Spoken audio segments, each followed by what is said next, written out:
బెండకాయ కూర తయారు చేసే విధానం చూద్దామా. కరివేపాకు, పచ్చిమిరపకాయలు, బెండకాయలు శుభ్రం కడుక్కొని కోసుకొని శుభ్రం కొంచెం తడి అయిపోయినాక తిరగమాత పెట్టుకున్నాం. ఒక గంటె నూనె వేసి దాంట్లో తిరగమాత గింజలు, జీలకర్ర, ఆవాలు, ఎండుమిరపకాయలు, పచ్చెనపప్పు,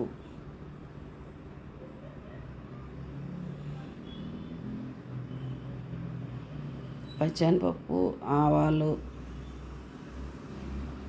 ఎండుమిరపకాయలు, జీలకర్ర కొంచెం లైట్గా వేపుకొని పచ్చిమిరపకాయలు వేసి కరివేపాకు వేసి ఒక సెకండ్ అట్లా తిప్పేసి తర్వాత బెండకాయలు వేయాలి. కొంచెం ఆయిల్లో బెండకాయలు వేపించి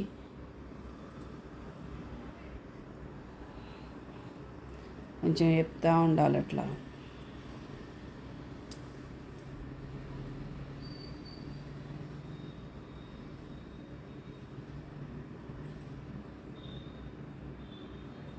మరీ హై కాదు, మరీ సిమ్ కాదు పెట్టేసి బెండకాయలు జిగురు రాకుండా ఉండాలంటే కొంచెం ఒక స్పూన్ పెరిగేసుకుంటే నీకు జిగురు రాకుండా చక్కగా విడివిడిగా దేనికి దానికి వస్తే దాన్ని ఫ్రై చేసుకోవాలి. తర్వాత సాల్ట్ వేసుకోవాలి. మీకు కావాల్సినంత, మీకు ఎంత అనుకుంటే ఆ ముక్కలను బట్టి సాల్ట్ వేసుకోవాలి. నేనైతే ఒక స్పూన్ వేసాను.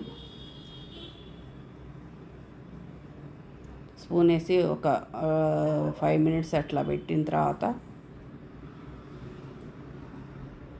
కొంచెం అటు ఇటు తిప్పేసి ఒక స్పూన్ కారం కూడా వేసాను.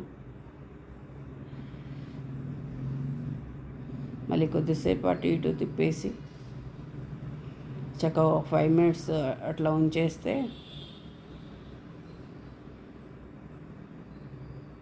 సిమ్లో ఉంచేస్తే చక్కగా ఏ మొక్కకు ఆ మొక్కకు చూడండి పెరిగేస్తే ఎట్లా విడివిడిగా వచ్చేసినాయో.